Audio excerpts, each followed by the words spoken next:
കേരളത്തിലും ഉത്തർപ്രദേശിലും രണ്ടിടത്തുണ്ടായിട്ടുള്ള പ്രധാനപ്പെട്ട രാഷ്ട്രീയ നീക്കമാണ് ഇന്ന് തെരഞ്ഞെടുപ്പ് ശ്രദ്ധിക്കുന്നവർ ഏറെ ആകാംക്ഷയോടുകൂടി കാത്തിരിക്കുന്ന കാര്യങ്ങൾ. തെരഞ്ഞെടുപ്പ് വാർത്തകളും വിശേഷങ്ങളും ഇലക്ഷൻ ഗേറ്റിലൂടെ നിങ്ങളിലേക്ക് എത്തിക്കുമ്പോൾ പ്രധാനപ്പെട്ട ചില പ്രഖ്യാപനങ്ങൾ വന്നിരിക്കുന്നു. കേരളത്തെ സംബന്ധിച്ച് കേരളത്തിൽ കോൺഗ്രസിന്റെയും UDFന്റെയും അനൌദ്യോഗികമായ തെരഞ്ഞെടുപ്പ് പ്രചാരണത്തിന് തുടക്കം കുറിക്കുകയായിരുന്നു കൊച്ചി മറൈൻ ഡ്രൈവിൽ ഇന്ന് നടന്ന കോൺഗ്രസ് സമ്മേളനം. അവിടെ രാഹുൽ ഗാന്ധി നടത്തിയ തീപാറുന്ന പ്രസംഗം ഇരു സർക്കാരുകളെയും അതിരൂക്ഷമായി വിമർശിച്ചുകൊണ്ടായിരുന്നു. ഉത്തർപ്രദേശിൽ നിന്നും ഒരു രാഷ്ട്രീയ ചലനം ഉണ്ടായിരിക്കുന്നു. അഖിലേഷ് യാദവ് SP-BSP സഖ്യത്തിന് കോൺഗ്രസിന്റെ പിന്തുണ അഭ്യർത്ഥിച്ചിരിക്കുന്നു. ഇതൊരു പ്രിയങ്ക ഗാന്ധി എഫക്റ്റ് ആണോ? തെരഞ്ഞെടുപ്പ് വിശേഷങ്ങളുമായി ഇലക്ഷൻ ഗേറ്റ് തുടങ്ങുന്നു. ആദ്യം പ്രധാന തെരഞ്ഞെടുപ്പ് വാർത്തകളിലേക്ക്.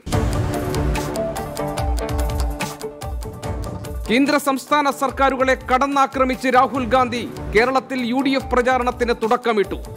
നരേന്ദ്രമോദി രാജ്യത്തിന്റെ 5 വർഷം പാഴാക്കി. കുറഞ്ഞ വരുമാനം ഉറപ്പാക്കിയത് 15 വ്യവസായ സുഹൃത്തുക്കൾക്ക്. Modi has provided a maximum income guarantee to 15 of his friends. പ്രളയം, മനുഷ്യ സൃഷ്ടി, പുനർനിർമ്മാണത്തിൽ സംസ്ഥാന സർക്കാർ തോൽവി. സ്ത്രീ സ്വാതന്ത്ര്യത്തെ പിന്തുണയ്ക്കുന്ന കോൺഗ്രസ് കേരളത്തിന്റെ പാരമ്പര്യത്തെ ബഹുമാനിക്കുന്നെന്നും രാഹുൽ ഗാന്ധി നേതൃസമ്മേളനത്തിൽ. അധികാരത്തിലെത്തിയാൽ GST പരിഷ്കരിക്കുമെന്ന് രാഹുൽ ഗാന്ധി. പാവപ്പെട്ടവർക്ക് മിനിമം വരുമാനം ഉറപ്പാക്കും. വനിതാ സംവരണ ബിൽ പാസാക്കും. യുവാക്കൾക്കും സ്ത്രീകൾക്കും പാർട്ടിയിൽ അധിക പ്രാതിനിധ്യം നൽകുമെന്നും രാഹുൽ. ജയിക്കാൻ സംഘടനയെ ശക്തമാക്കണമെന്ന് AK ആന്റണി കേരളത്തിലെ നേതാക്കളോട്. ചെങ്ങന്നൂർ പാഠമായില്ലെന്നും ആന്റണിയുടെ മുന്നറിയിപ്പ്. രാഹുലുമായുള്ള കൂടിക്കാഴ്ചയിൽ കൂടുതൽ സീറ്റെന്ന ആവശ്യമുയർത്തി ഘടകകക്ഷികൾ. ലോക്സഭാ തിരഞ്ഞെടുപ്പിൽ 2ാം സീറ്റെന്ന ആവശ്യത്തിൽ ഉറച്ച KM മാണി. ലയനത്തിന്റെ ഗുണം ലഭിച്ചില്ലെന്ന PJ ജോസഫിന്റെ വിമർശനത്തിനും മറുപടി. ഒന്നിച്ചതിന്റെ ഫലം ആർക്കും കിട്ടിയിട്ടില്ലെന്ന് KM മാണി. ജോസ് കെ മാണിയുടെ യാത്ര നേതൃയോഗത്തിലെ തീരുമാനമനുസരിച്ച്. BJPയെ പരാജയപ്പെടുത്താൻ പുതിയ സഖ്യത്തെ പിന്തുണയ്ക്കണമെന്ന് കോൺഗ്രസിനോട് അഖിലേഷ് യാദവ്. പ്രിയങ്ക ഗാന്ധിയുടെ രാഷ്ട്രീയ പ്രവേശനത്തെ സ്വാഗതം ചെയ്യുന്നു. അഖിലേഷ് യാദവിന്റെ പ്രതികരണം കിഴക്കൻ ഉത്തർപ്രദേശിന്റെ ചുമതല പ്രിയങ്ക ഏറ്റെടുത്ത സാഹചര്യത്തിൽ.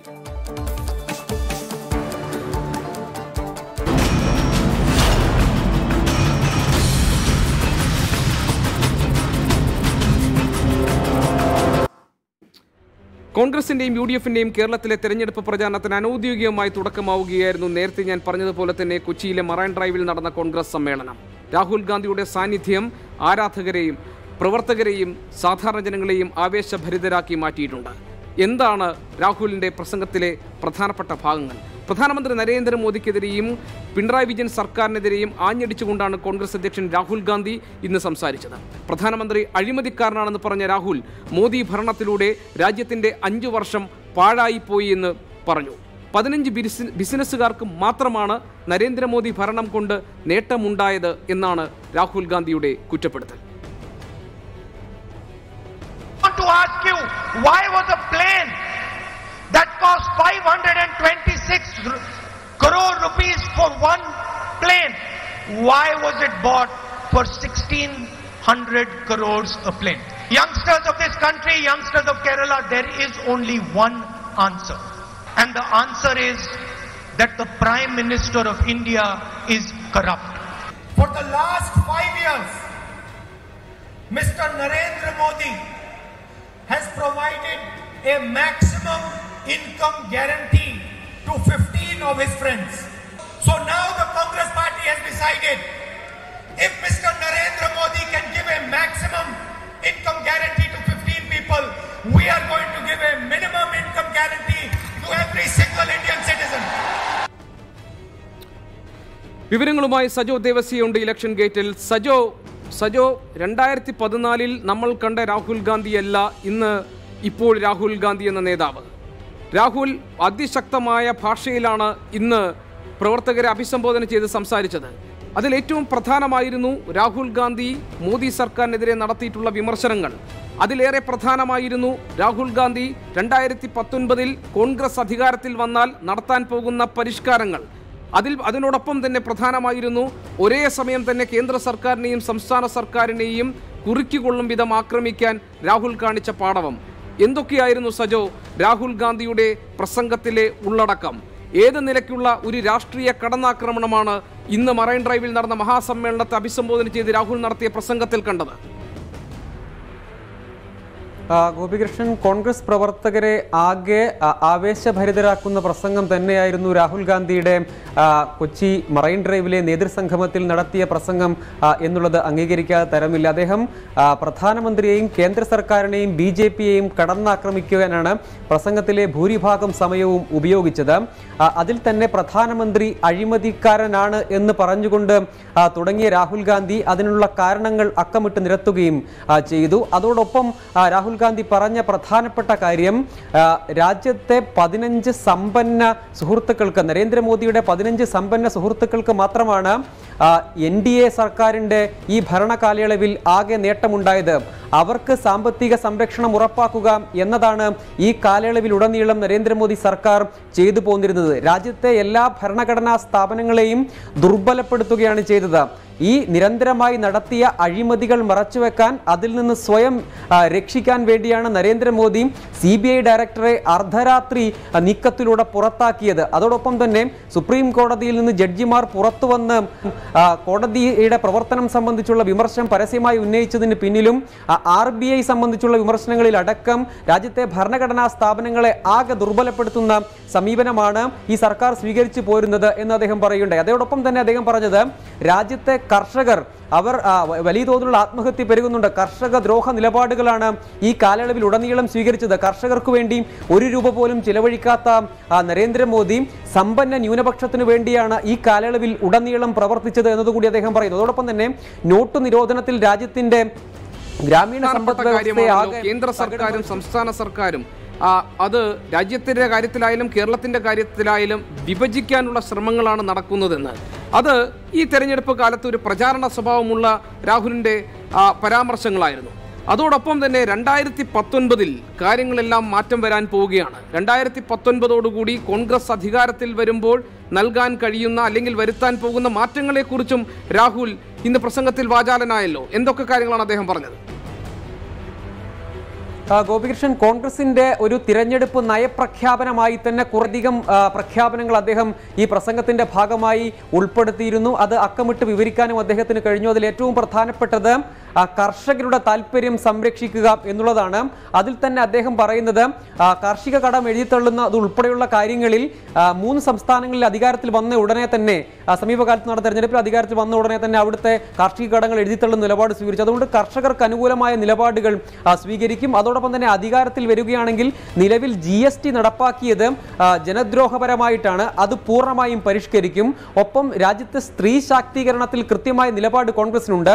അതുകൊണ്ട് വനിതാ സംവരണ ബിൽ കോൺഗ്രസ് അധികാരത്തിലെത്തിയാൽ പാർലമെന്റിൽ അവതരിപ്പിച്ച് പാസാക്കും. സ്ത്രീ ശാക്തീകരണത്തിലും യുവാക്കളുടെ പ്രാതിനിധ്യത്തിലും സ്ത്രീകളുടെ പ്രാതിനിധ്യത്തിലും കോൺഗ്രസിന് പ്രത്യേകമായ കരുതലുണ്ട്. അതുകൊണ്ട് അത് കൃത്യമായി ഉറപ്പാക്കും. അതോടൊപ്പം തന്നെ നേരത്തെ ഛത്തീസ്ഗഡിലെ റാലിയിൽ രാഹുൽ ഗാന്ധി പ്രഖ്യാപിച്ച അതേ കാര്യം വീണ്ടും അദ്ദേഹം ഇവിടെ ആവർത്തിക്കുകയാണ്. രാജ്യത്തെ എല്ലാ പൗരന്മാർക്കും, പ്രത്യേകിച്ച് പാവപ്പെട്ടവർക്കും മിനിമം വേതനം ഉറപ്പാക്കും. അത് വളരെ അക്ഷരാർത്ഥത്തിൽ നയപ്രഖ്യാപനമായി മാറുകയായിരുന്നു രാഹുൽ ഗാന്ധിയുടെ ഇന്നത്തെ പ്രസംഗം. പ്രത്യേകിച്ചും ദരിദ്രരായവർക്ക്, പാവപ്പെട്ടവർക്ക് മിനിമം വേതനം അവകാശമാക്കി മാറ്റുമെന്നാണ് രാഹുൽ ഗാന്ധി പറഞ്ഞ പ്രധാനപ്പെട്ട ഒരു ഭാഗം. രണ്ടാമതായി അദ്ദേഹം പറഞ്ഞത് വനിതാ സംവരണ ബിൽ തന്റെ സർക്കാർ അധികാരത്തിൽ വന്നാൽ, കോൺഗ്രസ് അധികാരത്തിൽ വന്നാൽ പാസ്സാക്കുമെന്നാണ്. അതോടൊപ്പം തന്നെ GSTയുടെ കാര്യത്തിലും ഇപ്പോഴുണ്ടായിരിക്കുന്ന ആശയക്കുഴപ്പങ്ങളിൽ വ്യക്തത വരുത്തുമെന്നും രാഹുൽ ഗാന്ധി പറഞ്ഞിരിക്കുന്നു. വ്യക്തമായും ഒരു നയപ്രഖ്യാപനത്തിൻ്റെ സ്വഭാവം പുലർത്തുന്നതായിരുന്നു രാഹുൽ ഗാന്ധിയുടെ ഇന്നത്തെ പ്രസംഗം എന്ന കാര്യത്തിൽ തർക്കമില്ല.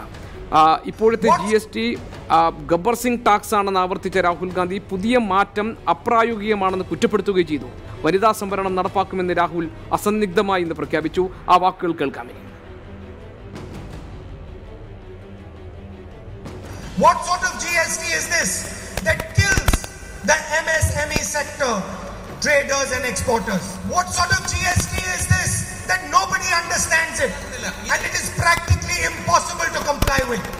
I have said it before and I will say it again. The moment we come to power in 2019, we are going to restructure the Gabbar Singh tax and make it a real GST. That's the first thing that we are going to do when we win the 2019 2019 election is pass the women's reservation bill in parliament. That in every election, many more youngsters and women participate. കേരളത്തിലുണ്ടായ പ്രളയം മനുഷ്യനിർമ്മിതമാണെന്നും കോൺഗ്രസ് അധ്യക്ഷൻ രാഹുൽ ഗാന്ധി പറഞ്ഞു. പ്രളയാനന്തര കേരളത്തെ പുനരുജ്ജീവിപ്പിക്കുന്നതിന് കേരള സർക്കാർ ഒന്നും ചെയ്തില്ലെന്നും രാഹുൽ ഗാന്ധി ആരോപിച്ചു. കേന്ദ്രത്തിലെ നരേന്ദ്രമോദി സർക്കാരിനെയും കേരളത്തിലെ ഇടത് സർക്കാരിനെയും തിരഞ്ഞെടുപ്പിൽ പരാജയപ്പെടുത്തുമെന്നും രാഹുൽ ഗാന്ധി പറഞ്ഞു. Understand your pain, we understand your suffering, we are going to help you. But instead, your government did nothing. It didn't give the people of Kerala the support and the vision that the people of Kerala needed. And instead, the CPM and the BJP worked on dividing the people of Kerala. Now the Congress party respects the rights of women, and the Congress party respects the tradition and culture of this great state. But the Congress party does not agree with the violence that is being carried out by the CPM and the BJP in this state. അതിനിടെ UDF-നകത്തുള്ള ഘടകകക്ഷികളുടെ seat വിഭജന കാര്യത്തിൽ അവരുടെ ആശങ്കകൾ കൂടി അറിയിക്കാൻ ഈ സമയം അവർ ഉപയോഗിച്ചു എന്നാണ് കരുതാൻ. രാഹുൽ ഗാന്ധിയെ ഇക്കാര്യങ്ങൾ അറിയിച്ചതായി ഘടകകക്ഷി നേതാക്കൾ പറഞ്ഞു. ഓരോ സീറ്റുകൾ വീതം അധികമായി ആവശ്യപ്പെട്ടതായി PK കുഞ്ഞാലിക്കുട്ടിയും KM മാണിയും വ്യക്തമാക്കിയിട്ടുണ്ട്. രാഷ്ട്രീയമായ എല്ലാ കാര്യങ്ങളും ചർച്ച ചെയ്തുവെന്നും സീറ്റ് സംബന്ധിച്ച ചർച്ചകൾ കേരളത്തിൽ തന്നെ നടക്കുമെന്നും നേതാക്കൾ വ്യക്തമാക്കി. PK കുഞ്ഞാലിക്കുട്ടി, KM മാണി, ബെന്നി ബെഹനാൻ എന്നിവരാണ് രാഹുൽ ഗാന്ധിയുമായി ഇന്ന് കൂടിക്കാഴ്ച നടത്തിയത്. അതേസമയം സീറ്റ് വിഭജനം സംസ്ഥാന തലത്തിൽ ചർച്ച ചെയ്യാൻ രാഹുൽ ഗാന്ധി നിർദ്ദേശിച്ചു. സീറ്റ് സംബന്ധിച്ച് ആർക്കും ഉറപ്പ് നൽകിയിട്ടില്ലെന്ന് UDF കൺവീനർ ബെന്നി ബെഹനാൻ പിന്നീട് പ്രതികരിച്ചു. UDF-നെ ശക്തീകരിക്കുക, തെരഞ്ഞെടുപ്പിലേക്ക് വേഗം നീങ്ങുക, പരമാവധി തെരഞ്ഞെടുപ്പ് സീറ്റുകൾ സെക്യൂർ ചെയ്യുക. ഇല്ലില്ല, പ്രത്യേക ഇൻഡിവിജ്വൽ സീറ്റ്സ് ഒന്നും ചർച്ച ചെയ്തില്ല. അല്ല, കേരള കോൺഗ്രസിന്റെ കാര്യം ഞങ്ങൾ പറഞ്ഞു. കേരള കോൺഗ്രസിന് ഒരു സീറ്റും കൂടി വേണമെന്ന് പറഞ്ഞു. ഇപ്പോൾ ഉള്ളതിന് പുറമെ സീറ്റ് തല ചർച്ചയിലേക്കുള്ള വിശദാംശങ്ങളിലേക്ക് കടന്നിട്ടില്ല. UDF ഇനി അടുത്ത ദിവസം തന്നെ UDF കൂടും. ഈ അടുത്ത ദിവസങ്ങളിൽ കൂടും. ഒരു അഷുറൻസും കൊടുത്തിട്ടില്ല. ഒരു അഷുറൻസ് കൊടുക്കേണ്ട കാര്യമില്ല. അഷുറൻസ് കൊടുക്കേണ്ട ചർച്ചയല്ല ഇവിടെ നടക്കുന്നത്. അഷുറൻസ് കൊടുത്തിട്ടില്ല. അദ്ദേഹവും പറഞ്ഞത് UDF-ന്റെ കാര്യം സീറ്റ് ചർച്ച ഉൾപ്പെടെയുള്ള കാര്യങ്ങൾ നടത്താനുള്ള പക്വത ഇവിടുത്തെ നേതാക്കന്മാർക്കുണ്ട്. അതുകൊണ്ട് ഇവിടുത്തെ നേതാക്കന്മാർ ചർച്ച ചെയ്ത് പരിഹരിക്കപ്പെടുന്നതാണ്. കേരളത്തിലെ രാഷ്ട്രീയ പ്രശ്നങ്ങളും അതില്ല, അത് കേരളത്തിലാണ് സംസാരിക്കേണ്ടത്. ശ്രദ്ധയപ്പെടുത്തി ഓരോ പാർട്ടിയും അതാതിന്റെ ക്ലെയിമൊക്കെ ശ്രദ്ധയപ്പെടുത്തി. അല്ല, അതൊക്കെ എല്ലാവരും പറയല്ലോ, സ്വാഭാവികല്ലേ പറയല്ലോ. പക്ഷെ അതൊക്കെ കേരളത്തിലാണ് ചർച്ച ചെയ്യുന്നത്. അതിനിപ്പോൾ UDF അടുത്ത് തന്നെ കൂടുന്നുണ്ട്. കേരളത്തിലാണ് ഘടകകക്ഷികളുടെ സീറ്റ് ആവശ്യങ്ങൾ ചർച്ച ചെയ്യാൻ പോകുന്നതെന്ന് PK കുഞ്ഞാലിക്കുട്ടി പറഞ്ഞതാണ് ഇപ്പോൾ നമ്മൾ കേട്ടത്.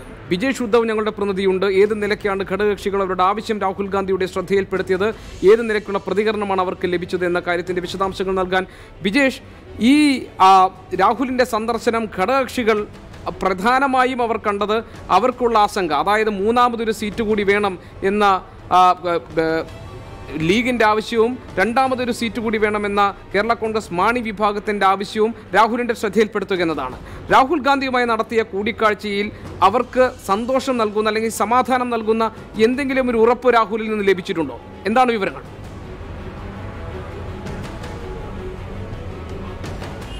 ഗോപി, രാഹുലിൽ നിന്ന് ഇവർക്ക് യാതൊരു ഉറപ്പും ലഭിച്ചിട്ടില്ല എന്നതാണ് വസ്തുത. കൃത്യമായിട്ട് മറൈൻ ഡ്രൈവിലെ യോഗം കഴിഞ്ഞ് രാഹുൽ ഗാന്ധി ഇവിടെ എത്തി. തുടർന്ന് ഘടകകക്ഷി നേതാക്കളുടെ യോഗം അയച്ചു. ഏറ്റവും ആദ്യം സീറ്റ് സംബന്ധിച്ച ചർച്ചയിലേക്ക് എത്തുമ്പോൾ ഒരു സീറ്റ് കൂടി കേരള കോൺഗ്രസിന് അവകാശപ്പെട്ടതാണ്, കൂടുതൽ വേണം എന്ന് ആദ്യം ആവശ്യപ്പെട്ടത് PJ ജോസഫാണ്. PJ ജോസഫ് ആവശ്യപ്പെട്ടു. തൊട്ടുപുറകെ KM മാണിയും ഇതേ കാര്യം ആവർത്തിച്ചു. പക്ഷേ തൊട്ടടുത്ത നിമിഷത്തിൽ AK ആന്റണി എഴുന്നേറ്റ് ഇത്തരത്തിൽ സീറ്റ് ചർച്ചകൾ ഒന്നും തന്നെ ഇപ്പോൾ നടത്തേണ്ടതില്ല, അത് കേരളത്തിൽ നടത്തേണ്ടതാണ്, നമുക്ക് അത് വേറെ സമയത്ത് ചർച്ച ചെയ്യേണ്ടതാണ് എന്ന് AK ആന്റണി പറഞ്ഞു. അതിന് തുടർച്ചയായിട്ട് തന്നെ രാഹുൽ ഗാന്ധി പറയുകയുണ്ടായി, സീറ്റ് വിഭജന ചർച്ചകൾ പിന്നീട് നിങ്ങൾ കേരളത്തിലെ UDF നേതൃത്വം അത് നടത്തിയാൽ മതി, അതിൽ എന്നെ ഉൾപ്പെടുത്തേണ്ടതില്ല, അതിനുള്ള കേപ്പബിലിറ്റി, അതിനുള്ള കഴിവ് കേരളത്തിലെ UDF നേതൃത്വത്തിനുണ്ട്. നിങ്ങൾ തമ്മിൽ ഒരു ധാരണയായാൽ മതി എന്നാണ് രാഹുൽ ഗാന്ധി പറഞ്ഞത്. പിന്നീട് യാതൊരുവിധ ചർച്ചയും UDFിൻ്റെ സീറ്റ് വിഭജനവുമായി ബന്ധപ്പെട്ട ഈ യോഗത്തിൽ നടന്നിട്ടില്ല. മറ്റൊന്ന്, വരുന്ന ലോക്സഭാ തെരഞ്ഞെടുപ്പിൽ UDF 20-ൽ 20 സീറ്റും നേടും. അതിനുള്ള കഴിവ് ഈ കേരളത്തിലെ UDF നേതൃത്വത്തിനുണ്ട്. അത്തരത്തിൽ താഴെത്തട്ടിൽ നിന്ന് വിജേഷ് പറഞ്ഞതുപോലെ തന്നെ ഒരു തരത്തിലുള്ള ഉറപ്പും രാഹുൽ ഗാന്ധിയുമായി നടത്തിയ കൂടിക്കാഴ്ചയിൽ PK കുഞ്ഞാലിക്കുട്ടിക്കോ KM മാണിക്കോ ലഭിച്ചിട്ടില്ല. ഈ സീറ്റുമായി ബന്ധപ്പെട്ട പ്രശ്നങ്ങൾ, അവർക്കുള്ള ആശങ്കകളെല്ലാം പരിഹരിക്കാനുള്ള പക്വത കേരളത്തിലെ നേതൃത്വത്തിനുണ്ട് എന്ന പ്രതികരണമാണ് ബെന്നി ബെഹനാൻ നൽകിയത്. ഏതായാലും ഇത് സംബന്ധിച്ച് വരും ദിവസങ്ങളിൽ ഒരുപക്ഷെ ഇതുമായി ബന്ധപ്പെട്ട കൂടുതൽ വിവരങ്ങൾ പുറത്തു വന്നേക്കും. വിജേഷ് ഉദ്ധവ് ഞങ്ങളുടെ പ്രതിനിധിയാണ് വിശദാംശങ്ങൾ നൽകിയത്. ചെങ്ങന്നൂരിലെ തോൽവിയിൽ നിന്ന് പാഠം ഉൾക്കൊള്ളണമെന്ന് AK ആന്റണി. സർക്കാരിനെതിരായ ജനവികാരം കൊണ്ട് മാത്രം തിരഞ്ഞെടുപ്പിൽ ജയിക്കാനാകില്ല. അടിത്തട്ടിൽ സംഘടന ശക്തമാകണമെന്നും AK ആന്റണി പറഞ്ഞു. ജനവികാരം നരേന്ദ്രമോദിക്കും പിണറായി വിജയനും എതിരാണെന്നും കോൺഗ്രസ് നേതൃയോഗത്തിൽ പങ്കെടുത്ത് AK ആന്റണി പറഞ്ഞു. ജനവികാരം പിണറായി സർക്കാരിനെതിരാണ്, മോഡി സർക്കാരിനെതിരാണ്.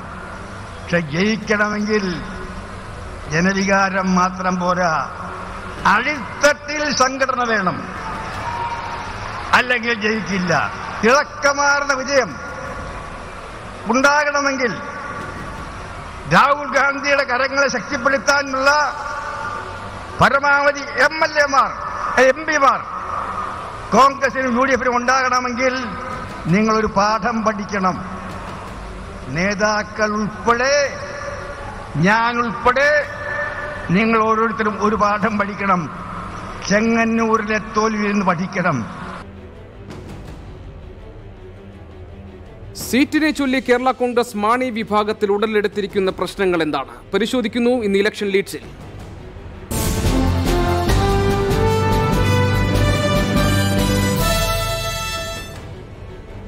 പാർട്ടിക്കുള്ളിലുള്ള അസ്വാരസ്യങ്ങൾ പരസ്യമാക്കിയ PJ ജോസഫിന്റെ പ്രസ്താവനയിൽ അതൃപ്തി മറച്ചുവെക്കാതെ KM മാണി ഇന്ന് രംഗത്ത് വന്നു. ചലൽക്കുന്നിലെ നേതൃയോഗത്തിൽ തീരുമാനപ്രകാരമാണ് ജോസ് K മാണി യാത്ര നടത്തുന്നതെന്നും ഇക്കാര്യത്തിൽ പാർട്ടിയിൽ ഭിന്നതയില്ല എന്നുമാണ് KM മാണി പറഞ്ഞത്. ലയനത്തിന്റെ ഗുണം ആർക്കും ലഭിച്ചിട്ടില്ലെന്ന് PJ ജോസഫിന് മാണി മറുപടി നൽകി. കോട്ടയത്തിന് പുറമെ 2ാം സീറ്റ് എന്ന ആവശ്യത്തിൽ ഉറച്ചു നിൽക്കുമെന്നും KM മാണി അറിയിച്ചു. ജോസ് K മാണിയുടെ കേരള യാത്ര പാർട്ടിയിൽ ചർച്ച ചെയ്തിട്ടില്ലെന്നും ലയനം നടന്നതിന്റെ യാതൊരു ഗുണവും കിട്ടിയിട്ടില്ലെന്നും PJ ജോസഫ് തുറന്നടിച്ചിരുന്നു. പാർട്ടിക്കുള്ളിലെ അതൃപ്തികൾ വെളിച്ചത്താക്കിയതിന് തൊട്ടുപിന്നാലെയാണ് KM മാണി ജോസഫിന് മറുപടിയുമായി എത്തിയത്. ചരൽക്കുന്നിലെ നേതൃയോഗത്തിലാണ് കേരള യാത്ര സംബന്ധിച്ച തീരുമാനമെടുത്തത്. ഇക്കാര്യത്തിൽ യാതൊരു ഭിന്നതയുമില്ലെന്നും മറിച്ചാണെങ്കിൽ യാത്രയുടെ ഉദ്ഘാടനത്തിൽ PJ ജോസഫ് പങ്കെടുക്കില്ലല്ലോ എന്നും മാണി പറഞ്ഞു. ഭിന്നതയുണ്ടെങ്കിൽ PJ ജോസഫ് വരുമായിരുന്നോ? ഇല്ലല്ലോ. PJ ജോസഫ് തന്നെ വന്ന് യാത്ര ഉദ്ഘാടനം ചെയ്ത് പതാക കൈമാറി ഞങ്ങളുടെ പാർട്ടിയിൽ നല്ല യോജിപ്പോടുകൂടി എല്ലാവരും കൂടി ഒന്നിച്ചു നീക്കുക. ജോസഫ് പറഞ്ഞതുപോലെ ലയനം നടന്നതിന്റെ ഗുണം ആർക്കും ലഭിച്ചിട്ടില്ല. എങ്കിലും ഒറ്റയ്ക്ക് നിൽക്കുന്നതിനേക്കാൾ ഫലം ചെയ്തിട്ടുണ്ട് എന്നാണ് KM മാണിയുടെ പ്രതികരണം. ഇതിന് ഗുണം എനിക്കും കിട്ടിയിട്ടില്ല, ആർക്കും കിട്ടിയിട്ടില്ല. വലിയ ഗുണമൊന്നും കിട്ടിയിട്ടില്ല. എല്ലാവർക്കും ഗുണമുണ്ട്. ഒറ്റയ്ക്ക് നിൽക്കുന്നതിനേക്കാൾ നല്ല 2 കൂട്ടരോട് ഒരുമിച്ച് നിൽക്കുന്നത്. ഉറച്ച സീറ്റായ കോട്ടയത്ത് മാണി ഗ്രൂപ്പ് തന്നെ കളത്തിലിറങ്ങുമെന്ന സൂചനയാണ് KM മാണി നൽകിയത്. ജോസഫ് ഗ്രൂപ്പിനെ അനുനയിപ്പിക്കാൻ 2ാം സീറ്റ് എന്ന ആവശ്യവും ശക്തമാക്കിയിട്ടുണ്ട്. ഞങ്ങൾക്കൊരു സീറ്റ് കൂടെ വേണം. അത് പ്രിഫറൻസ് ഉണ്ട്. ഇടുക്കി തന്നോട്ടെ, ഇടുക്കി വേണം. ഇടുക്കി അല്ലെങ്കിൽ ചാലക്കുടി തരട്ടെ, അല്ലെ തൃശ്ശൂർ തരട്ടെ, അല്ലെ കേരളത്തിൽ എവിടെയെങ്കിലും തരട്ടെ, ഒരു കുഴപ്പമില്ല. എന്നാലും ജയിക്കുന്ന സീറ്റായിരിക്കണം. ചുമ്മാ പൊട്ട സീറ്റൊന്നും ഞങ്ങൾ സ്വീകരിക്കില്ല. മറുചേരിയിലുള്ള ജനാധിപത്യ കേരള കോൺഗ്രസുമായി യോജിപ്പിലെത്താനുള്ള സാധ്യതകൾ PJ ജോസഫ് തള്ളിക്കളഞ്ഞിട്ടില്ല. അതുകൊണ്ട് തന്നെ 2ാം സീറ്റ് എന്ന ഭാരത്തിൽ ഉറച്ചുനിന്ന ജോസഫിനെ ഒപ്പം നിർത്താനാണ് മാണിയുടെ ശ്രമം. ക്യാമറമാൻ മനീഷിനൊപ്പം CG ദിൽജിത്ത്, 24 കോട്ടയം. ലോക്സഭാ തിരഞ്ഞെടുപ്പിനായുള്ള ചർച്ചകൾ തുടങ്ങിയതോടെ ഇടതു മുന്നണിയിൽ സീറ്റ് ആവശ്യപ്പെടാൻ ഒരുങ്ങി ജനാധിപത്യ കേരള കോൺഗ്രസ്. കോട്ടയം, പത്തനംതിട്ട സീറ്റുകളിൽ കണ്ണുവെച്ചാണ് പാർട്ടിക്കുള്ളിൽ ചർച്ചകൾ നടക്കുന്നത്. എതിർചേരിയിൽ അതൃപ്തരായി തുടരുന്ന PJ ജോസഫ് വിഭാഗത്തെ ഒപ്പം ചേർക്കാനും നീക്കമുണ്ട് എന്നാണ് സൂചന. മുന്നണി പ്രവേശനം സാധ്യമായ ശേഷം ആദ്യമെത്തുന്ന തിരഞ്ഞെടുപ്പായതിനാൽ അവസരം വേണ്ട രീതിയിൽ വിനിയോഗിക്കാൻ ജനാധിപത്യ കേരള കോൺഗ്രസ് ശ്രമം തുടങ്ങി. കേന്ദ്രത്തിൽ ഇടതുപക്ഷം കൂടി ഉൾപ്പെട്ട സഖ്യം അധികാരത്തിലെത്തുമെന്നും അതിന്റെ ഭാഗമായി നിലനിൽക്കാൻ ജനാധിപത്യ കേരള കോൺഗ്രസ് ആഗ്രഹിക്കുന്നുവെന്നും ചെയർമാൻ ഫ്രാൻസിസ് ജോർജ് പറഞ്ഞു. മുന്നണിക്കുള്ളിൽ ഇതുവരെ സീറ്റ് ചർച്ചകൾ നടന്നിട്ടില്ലെങ്കിലും പാർട്ടിയെ പരിഗണിക്കുമെന്നാണ് നേതാക്കളുടെ പ്രതീക്ഷ. ഫെബ്രുവരി 11 ചേരുന്ന LDF യോഗത്തിൽ ഇക്കാര്യം ആവശ്യപ്പെടാനാണ് നീക്കം. ഞങ്ങളെ പരിഗണിക്കുന്നത് സ്വാഭാവികമായി LDFന് ഗുണകരമാണ് എന്നുള്ള ഒരു വിലയിരുത്തൽ ഇടതുപക്ഷ ജനാധിപത്യ മുന്നണി നേതൃത്വത്തിനുണ്ടെങ്കിൽ തീർച്ചയായിട്ടും ഞങ്ങളെ പരിഗണിക്കുമെന്നാണ് ഞങ്ങളുടെ വിശ്വാസം. കോട്ടയം, പത്തനംതിട്ട സീറ്റുകളിൽ 1 ലഭിച്ചാൽ ഗുണം ചെയ്യുമെന്നാണ് പാർട്ടിയുടെ വിലയിരുത്തൽ. കേരള കോൺഗ്രസ് എമ്മിനുള്ളിൽ ആഭ്യന്തര കലഹം ഉണ്ടെന്നും ആ പാർട്ടി ജനാധിപത്യ മര്യാദകൾ പാലിക്കുന്നില്ല എന്ന അഭിപ്രായമുള്ളവർ പുറത്തു വരണമെന്നും ഫ്രാൻസിസ് ജോർജ് പറഞ്ഞു. ഞങ്ങളാരെയും പ്രകോപിപ്പിക്കാനോ അല്ലെങ്കിൽ പ്രേരിപ്പിക്കാനോ ഒന്നും ഞങ്ങളില്ല. പക്ഷേ ആ പ്രസ്ഥാനത്തിലുള്ളവരാണ് ആ പ്രസ്ഥാനത്തിൻ്റെ പ്രവർത്തനങ്ങളെ സംബന്ധിച്ച് വിലയിരുത്തി അതിലവർക്ക് അഭിപ്രായ വ്യത്യാസമുണ്ടെങ്കിൽ അവർ ധീരമായിട്ടുള്ള ഉറച്ച ഒരു നിലപാട് സ്വീകരിച്ച് ഒരു ഘട്ടത്തിലേക്ക് വരേണ്ടത്. കേരള കോൺഗ്രസ് എമ്മിനുള്ളിൽ അതൃപ്തരായി തുടരുന്ന ജോസഫ് ഗ്രൂപ്പിനെ ഒപ്പം ചേർക്കാനാണ് ജനാധിപത്യ കേരള കോൺഗ്രസിന്റെ നീക്കം. ഈ ശ്രമം വിജയിച്ചാൽ കോട്ടയം സീറ്റിനായി തന്നെ സമ്മർദ്ദം ചെലുത്താനാണ് പാർട്ടി തീരുമാനിച്ചിരിക്കുന്നത്. CG ദിൽജിത്ത്, 24 കോട്ടയം. ഉത്തർപ്രദേശിൽ നിന്നുള്ള പ്രധാനപ്പെട്ട ഒരു രാഷ്ട്രീയ നീക്കമാണ് ഇനി ഇലക്ഷൻ ഗേറ്റ് പരിശോധിക്കുന്നത്. BJP-യാണ് മുഖ്യ ശത്രു എന്ന് പ്രഖ്യാപിക്കപ്പെട്ടിരിക്കുന്ന സാഹചര്യത്തിൽ BJP-യെ തോൽപ്പിക്കാനുള്ള മത്സരത്തിൽ SP-BSP സഖ്യത്തെ കോൺഗ്രസ് പിന്തുണയ്ക്കണം എന്ന ആവശ്യവുമായി രംഗത്ത് വന്നിരിക്കുകയാണ് സമാജ്വാദി പാർട്ടി അധ്യക്ഷൻ അഖിലേഷ് യാദവ്. അഖിലേഷ് യാദവ് ഈ ആവശ്യം മുന്നോട്ട് വയ്ക്കുന്നത് പ്രിയങ്ക ഗാന്ധിയുടെ രാഷ്ട്രീയ പ്രവേശനത്തെ സ്വാഗതം ചെയ്തു എന്നറിയിച്ചുകൊണ്ട് തന്നെയാണ്.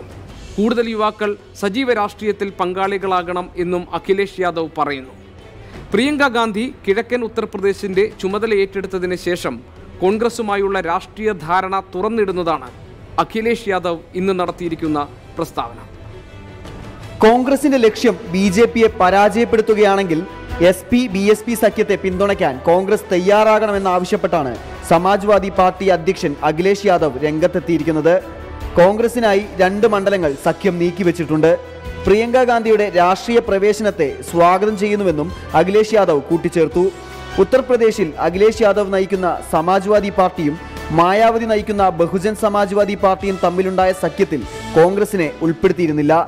അതേസമയം പ്രിയങ്ക ഗാന്ധി കിഴക്കൻ ഉത്തർപ്രദേശിന്റെ ചുമതല ഏറ്റെടുത്തതിനു ശേഷമാണ് അഖിലേഷ് യാദവിന്റെ പ്രസ്താവനയെന്നത് ശ്രദ്ധേയമാണ്.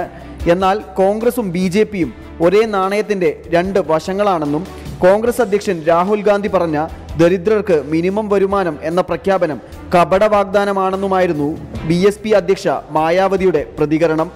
വിജയ സാധ്യതയുള്ള 30 സീറ്റുകളിൽ മാത്രം ശ്രദ്ധ കേന്ദ്രീകരിച്ച് മറ്റു സീറ്റുകളിൽ സഖ്യത്തെ പിന്തുണച്ച് BJP-യെ പരാജയപ്പെടുത്തുകയാണ് കോൺഗ്രസ് നീക്കമെന്നും വിലയിരുത്തലുണ്ട്.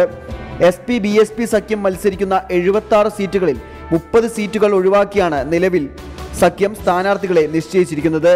ഇത് ഉത്തർപ്രദേശിൽ SP-BSP സഖ്യവുമായി കോൺഗ്രസ് രഹസ്യധാരണയിൽ ഏർപ്പെടാനുള്ള സാധ്യത ശക്തിപ്പെടുത്തുകയാണ്. കോൺഗ്രസിനെ സമാജ്വാദി പാർട്ടി അനുകൂലിക്കുകയും BSP എതിർക്കുകയും ചെയ്യുന്ന സാഹചര്യത്തിൽ വരും ദിവസങ്ങളിൽ ഉത്തർപ്രദേശിൽ വലിയ രാഷ്ട്രീയ ചർച്ചകൾ ഉണ്ടാകുമെന്നാണ് വിലയിരുത്തൽ. ഡൽഹിയിൽ നിന്നും ഷനൂബ് മീര സാഹിബ്, 24. ഈ വരുന്ന പൊതുതെരഞ്ഞെടുപ്പിൽ കേരളത്തിൽ എല്ലാവരും ആകാംക്ഷയോടുകൂടി ഉറ്റുനോക്കുന്ന മണ്ഡലങ്ങളിൽ ഒന്നാണ് വടകര. വടകരയിൽ UDF ലക്ഷ്യമിടുന്നത് ഒരു ഹാട്രിക് ജയമാണ്. പക്ഷേ ചില പ്രശ്നങ്ങൾ അവിടെ നിലനിൽക്കുന്നുണ്ട്. അതിലൊന്ന് മുല്ലപ്പള്ളി രാമചന്ദ്രൻ ഇത്തവണ മത്സര രംഗത്തില്ല എന്നതാണ്. അതിന് പുറമെയാണ് LJD മുന്നണി വിട്ടിരിക്കുന്നത്. ഈ പ്രതിസന്ധിയെ എങ്ങനെ മറികടക്കും എന്ന ആലോചനയായിരിക്കും UDF-ലുണ്ടാവുക. മുല്ലപ്പള്ളി രാമചന്ദ്രൻ മത്സര രംഗത്തില്ല എന്നതുകൊണ്ട് തന്നെ വടകരയിൽ പഴയ പ്രതാപം വീണ്ടെടുക്കാൻ കഴിയും എന്ന പ്രതീക്ഷ ഇടതുമുന്നണിക്കുണ്ട്. ഇടതുമുന്നണി ഈ തിരഞ്ഞെടുപ്പിൽ UDF-നെ നേരിടാൻ പോകുന്നത് വടകരയിൽ ശക്തനായ ഒരു സ്ഥാനാർത്ഥിയെ നിർത്തിയായിരിക്കും. ഇടതുകോട്ടയായ വടകരയിൽ KPCC അധ്യക്ഷൻ മുല്ലപ്പള്ളി രാമചന്ദ്രനാണ് നിലവിലെ MP. 2009-ൽ 56,186 വോട്ടിന്റെയും 2014-ൽ 3,306 വോട്ടിന്റെയും ഭൂരിപക്ഷത്തിനാണ് മുല്ലപ്പള്ളി രാമചന്ദ്രൻ വടകരയിൽ നിന്ന് പാർലമെന്റിലെത്തിയത്. ഇത്തവണ മത്സരരംഗത്തുണ്ടാകില്ലെന്ന് മുല്ലപ്പള്ളി വ്യക്തമാക്കിയതോടെ അഭിമാന പോരാട്ടം നടക്കുന്ന വടകരയിലെ സ്ഥാനാർത്ഥികൾക്കായുള്ള ചർച്ചയിലാണ് UDF നേതൃത്വം. സ്വാഭാവികമായി പുതിയ സ്ഥാനാർത്ഥിയെ കണ്ടെത്തേണ്ടി വരും. ആ പുതിയ സ്ഥാനാർത്ഥി പട്ടികയിൽ നിരവധിയായിട്ടുള്ള ആളുകൾ UDF-നെ സംബന്ധിച്ചുണ്ട്, കോൺഗ്രസിനെ സംബന്ധിച്ചുണ്ട്. വടകര പാർലമെൻറ്റ് മണ്ഡലം നിലനിർത്താൻ വേണ്ടിയിട്ടുള്ള സ്ട്രാറ്റജിക്കലായിട്ടുള്ള മൂവ്മെൻറ്റിന് ഒത്തിട്ടുള്ള ഏറ്റവും നല്ല കൊള്ളാവുന്ന സ്ഥാനാർത്ഥിയായി കോൺഗ്രസ് സ്ഥാനാർത്ഥി UDF-ന്റെ സ്ഥാനാർത്ഥിയായി അവിടെ പ്ലേസ് ചെയ്യപ്പെടും. KPCC secretary K. പ്രവീൺകുമാറിന്റെയും KPCC general secretary KP അനിൽകുമാറിന്റെ പേരുകളാണ് UDF-ൽ നിന്ന് ഉയരുന്നത്. ജില്ലയ്ക്ക് പുറത്തുനിന്നുള്ള സ്ഥാനാർത്ഥിയെ വടകരയിൽ മത്സരിപ്പിക്കാൻ സാധ്യതയില്ല. 2014-ൽ AN ഷംസീറിനെ ഇറക്കി ശക്തമായ മത്സരം കാഴ്ചവെച്ച വടകര മണ്ഡലം ഇത്തവണ തിരിച്ചുപിടിക്കാനുള്ള പ്രവർത്തനം ഇടതുമുന്നണി ആരംഭിച്ചു. 2004-ൽ വടകര ലോക്സഭാ മണ്ഡലത്തിലുണ്ടായ ഒരു വിധിയെഴുത്താണ് കേരളത്തിലെ ഏറ്റവും വലിയ ഭൂരിപക്ഷത്തിന് ഇടതുപക്ഷ ജനാധിപത്യ മുന്നണി സ്ഥാനാർത്ഥി ആ തെരഞ്ഞെടുപ്പിൽ ജയിച്ചത് വടകരയിലായിരുന്നു. അതേ നിലയിൽ വലിയ കണ്ണഞ്ചിപ്പിക്കുന്ന ഭൂരിപക്ഷത്തിന് ഇടതുപക്ഷ ജനാധിപത്യ മുന്നണി വടകര പാർലമെൻറ്റ് മണ്ഡലത്തിൽ ജയിക്കും. കേരളത്തിലെ മറ്റെല്ലാ മണ്ഡലങ്ങളിലും ഈ നിലയിലുള്ള വലിയ മുന്നേറ്റം ഇടതുപക്ഷത്തിനുണ്ടാകും. P K Sreemathi, P Jayarajan, P Sathidevi എന്നിവരുടെ പേരുകൾക്കൊപ്പം ഡിവൈഎഫ്ഐ നേതാവ് മുഹമ്മദ് റിയാസിന്റെ പേരും വടകരയിലെ സ്ഥാനാർത്ഥി പട്ടികയിലുണ്ട്. ഘടകകക്ഷികൾക്കാണ് സീറ്റ് നൽകുന്നതെങ്കിൽ M V Shreyaskumar, K P Mohanan എന്നിവർക്കാണ് സാധ്യത. മണ്ഡലത്തിൽ ഏറെ സ്വാധീനം ചെലുത്താൻ കഴിയുന്ന ലോക് താന്ത്രിക് ജനതാദൾ ഒപ്പം കൂടിയത് ഇടതു ക്യാമ്പുകളിൽ ആത്മവിശ്വാസം വർദ്ധിപ്പിച്ചിട്ടുണ്ട്. BJPയും മണ്ഡലത്തിൽ പ്രതീക്ഷ വെച്ചുപുലർത്തുന്നു. പുതുമുഖ സ്ഥാനാർത്ഥിയെ തേടിപ്പോകാതെ ഇത്തവണയും BJP സംസ്ഥാന സെക്രട്ടറിയായ VK സജീവനെ തന്നെ രംഗത്തിറക്കാനാണ് BJPയുടെ നീക്കം. കഴിഞ്ഞ തെരഞ്ഞെടുപ്പിൽ AN ഷംസീറിനെതിരെ മുല്ലപ്പള്ളിയുടെ ഭൂരിപക്ഷം 3306 ചുരുങ്ങിയതും 6107 വോട്ടുകൾ നോട്ടയ്ക്ക് ലഭിച്ചതും വടകരയുടെ രാഷ്ട്രീയ ചരിത്രമാണ് മാറ്റിയത്. കോഴിക്കോട് നിന്ന് നിതിൻ അംബുജൻ, 24. കേരളത്തിലെ ലോക്സഭാ മണ്ഡലങ്ങളിലെ രാഷ്ട്രീയ ട്രെൻഡ് വിലയിരുത്തുന്ന ഇലക്ഷൻ ട്രെൻഡ്സിൽ ഇന്ന് കണ്ണൂർ മണ്ഡലമാണ്.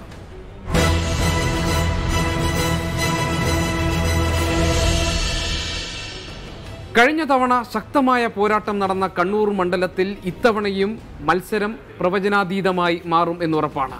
കണ്ണൂരിലെ 7 നിയമസഭാ മണ്ഡലങ്ങളിൽ 4ഇടത്ത് ഇടതുമുന്നണിയും 3ഇടത്ത് UDFും ഭരിക്കുന്ന സ്ഥിതിയാണ് ഇപ്പോഴുള്ളത്. അതുകൊണ്ട് തന്നെ സ്ഥാനാർത്ഥി നിർണയവും കണ്ണൂർ മണ്ഡലത്തിലെ രാഷ്ട്രീയ സ്ഥിതിഗതികളും രാഷ്ട്രീയ വിഷയങ്ങളുമൊക്കെ ജയപരാജയങ്ങളെ നിർണ്ണയിക്കുന്ന പ്രധാനപ്പെട്ട ഘടകങ്ങളായി മാറും. കേരള രാഷ്ട്രീയം ഉറ്റുനോക്കുന്ന തെരഞ്ഞെടുപ്പിനാണ് കണ്ണൂർ ഇക്കുറിയും വേദിയാകുന്നത്. പക്ഷേ ജയം ആർക്കൊപ്പം നിൽക്കുമെന്നത് ഇപ്പോഴും പ്രവചനാതീതമാണ്. തളിപ്പറമ്പ്, കണ്ണൂർ, അഴീക്കോട്, ഇരിക്കൂർ, ധർമ്മടം, മട്ടന്നൂർ, പേരാവൂർ നിയമസഭാ മണ്ഡലങ്ങൾ.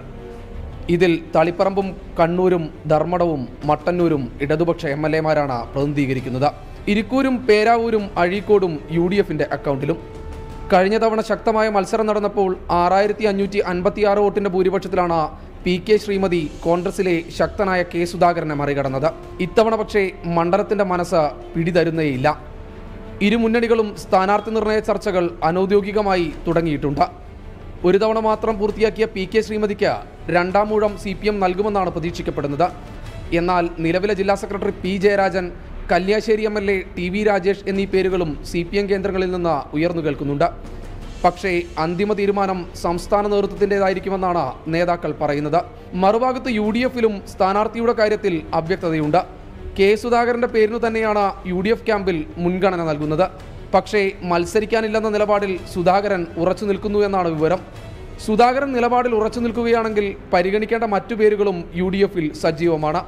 CPMൽ നിന്ന് കോൺഗ്രസിലെത്തിയ മുൻ MP AP Abdullakutty, Kozhikode DCC president T Siddique, Kannur DCC president Satheesan Pacheni എന്നിവരുടെ പേരുകളും പരിഗണിക്കുന്നവരുടെ പട്ടികയിലുണ്ട്. പേരാവൂർ MLA സണ്ണി ജോസഫിന്റെ പേരും ചില കോൺഗ്രസ് നേതാക്കൾ പറയുന്നുണ്ട്. കഴിഞ്ഞ തവണ 51,636 വോട്ടുകൾ മാത്രം നേടിയ BJP ഇത്തവണ ശക്തനായ സ്ഥാനാർത്ഥിയെ നിർത്തി വോട്ടുവിഹിതം വർദ്ധിപ്പിക്കാനുള്ള നീക്കത്തിലുമാണ്. സംസ്ഥാന നേതാക്കൾ ആരെങ്കിലും കണ്ണൂരിൽ പോരിനിറങ്ങണമെന്ന നിർദ്ദേശവും ജില്ലാ നേതൃത്വം മുന്നോട്ട് വെച്ചു കഴിഞ്ഞു. പേരാവൂരും ഇരിക്കൂറും മാത്രമേ UDFിന് വ്യക്തമായ മുൻതൂക്കമുള്ളൂ. കണ്ണൂരിലെയും അഴീക്കോട്ടെയും വോട്ടുകൾ എങ്ങോട്ട് വേണമെങ്കിലും മറിഞ്ഞേക്കാമെന്നാണ് കഴിഞ്ഞ നിയമസഭാ തെരഞ്ഞെടുപ്പ് നൽകുന്ന രാഷ്ട്രീയ സൂചന. മട്ടന്നൂരും ധർമ്മടവും നൽകുന്ന വലിയ ഭൂരിപക്ഷത്തിലാണ് ഇടതുമുന്നണിയുടെ കണ്ണ്. തളിപ്പറമ്പും കണ്ണൂരും ചില വോട്ടുകൾ നഷ്ടപ്പെട്ടേക്കാമെന്നും ഇടതുപക്ഷം ഇപ്പോഴേ കണക്കുകൂട്ടുന്നുണ്ട്. തിരഞ്ഞെടുപ്പിന് തൊട്ടു മുൻപ് വരെയുള്ള രാഷ്ട്രീയ സാഹചര്യങ്ങളും കണ്ണൂർ മണ്ഡലത്തിലെ ജയപരാജയങ്ങളെ നിർണ്ണയിക്കുമെന്നാണ് രാഷ്ട്രീയ നിരീക്ഷകരുടെ പക്ഷം. ശ്രീജിത് ശ്രീകുമാരൻ, 24, കണ്ണൂർ. കണ്ണൂർ മണ്ഡലത്തിലെ ഇപ്പോഴത്തെ രാഷ്ട്രീയ സ്ഥിതിഗതികൾ നമ്മൾ കണ്ടല്ലോ. കണ്ണൂർ മണ്ഡലത്തിന്റെ പൊതു സ്വഭാവം എന്താണ് കണ്ണൂർ മണ്ഡലത്തിന്റെ രാഷ്ട്രീയ ചരിത്രം? ഇന്ത്യയിലെ ആദ്യ പ്രതിപക്ഷ നേതാവായ AK ഗോപാലൻ ജയിച്ചു കയറിയ കണ്ണൂർ മണ്ഡലത്തിൽ സത്യത്തിൽ ഏതെങ്കിലും ഒരു മുന്നണിയെ മാത്രം പിന്തുണച്ചിട്ടുള്ള ഒരു ചരിത്രം ഇല്ല എന്ന് തന്നെ പറയാം. UDFനും LDFും മാറി മാറി പിന്തുണച്ചിട്ടുള്ള കണ്ണൂർ മണ്ഡലത്തിൽ പക്ഷേ ഒരു പിടി മുന്നിൽ UDF ആണെന്ന് പറയാം. കാരണം കണക്കുകൾ അങ്ങനെയാണ്. 1951 ആദ്യ ലോക്സഭാ തെരഞ്ഞെടുപ്പിൽ AKജിയും 77 CK ചന്ദ്രപ്പനും കണ്ണൂരിൽ നിന്ന് വിജയം കണ്ടതിനു ശേഷം 1999 മാത്രമാണ് മണ്ഡലത്തിൽ ജയിക്കാൻ ഇടതുപക്ഷത്തിനായത്. 80 സംഘടനാ കോൺഗ്രസിലെ K കുഞ്ഞമ്പുവാണ് കണ്ണൂരിനെ പ്രതിനിധാനം ചെയ്തത്. 1984 മുതൽ 98 വരെയുള്ള 5 തെരഞ്ഞെടുപ്പുകളിലും ജയിച്ചു കയറിയത് നിലവിലെ KPCC അധ്യക്ഷനായ മുല്ലപ്പള്ളി രാമചന്ദ്രനായിരുന്നു. 1999 SFI നേതാവായിരുന്ന AP അബ്ദുള്ളക്കുട്ടിയെ മത്സരിപ്പിച്ച് കണ്ണൂർ മണ്ഡലം CPM തിരിച്ചുപിടിച്ചു. 2004 അഭിമാന വിജയം ഇടതുപക്ഷത്തിന് സമ്മാനിച്ച് കണ്ണൂർ 2009 വീണ്ടും കൈവിട്ടുപോയി. 2004 ശേഷം നടന്ന മണ്ഡല പുനർനിർണയം UDFന് വിനയാകുമെന്ന് കരുതിയെങ്കിലും അട്ടിമറി വിജയമാണ് 2009 UDF നേടിയത്. CPMലെ യുവ നേതാവ് KK രാഗേഷ് ആയിരുന്നു LDF സ്ഥാനാർത്ഥി. LDFനെയും UDFനെയും ഒരുപോലെ അമ്പരിപ്പിച്ച് 43,153 വോട്ടുകളുടെ ഭൂരിപക്ഷത്തിന് കോൺഗ്രസ് നേതാവ് K. സുധാകരൻ ജയിച്ചു കയറി. സുധാകരൻ പിടിച്ചെടുത്ത മണ്ഡലം എന്തു വില കൊടുത്തും തിരിച്ചുപിടിക്കുമെന്ന ലക്ഷ്യത്തോടെ പഴുതടച്ച പ്രവർത്തനങ്ങളിലൂടെയായിരുന്നു 2014 LDF തിരഞ്ഞെടുപ്പിനെ നേരിട്ടത്.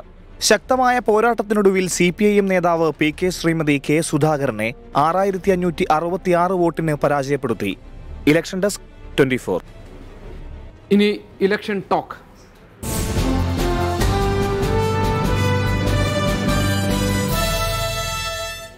ഇന്ന് ഇലക്ഷൻ ടോക്കിൽ വ്യത്യസ്തനായ ഒരു അതിഥിയാണ്.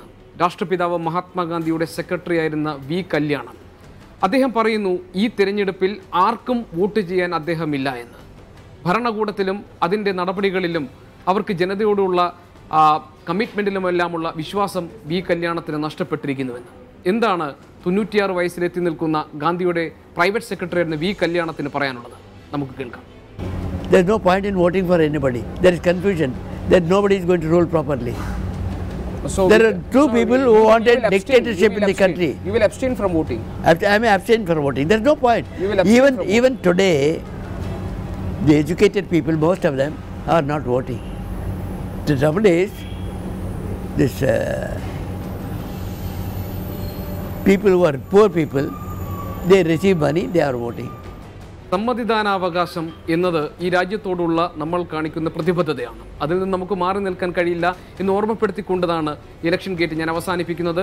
വ്യത്യസ്തമായ തിരഞ്ഞെടുപ്പ് വാർത്തകളും രാഷ്ട്രീയ ചലനങ്ങളും അടയാളപ്പെടുത്തി ഇലക്ഷൻ ഗേറ്റ് നാളെ ഇതേ സമയം കാണാം.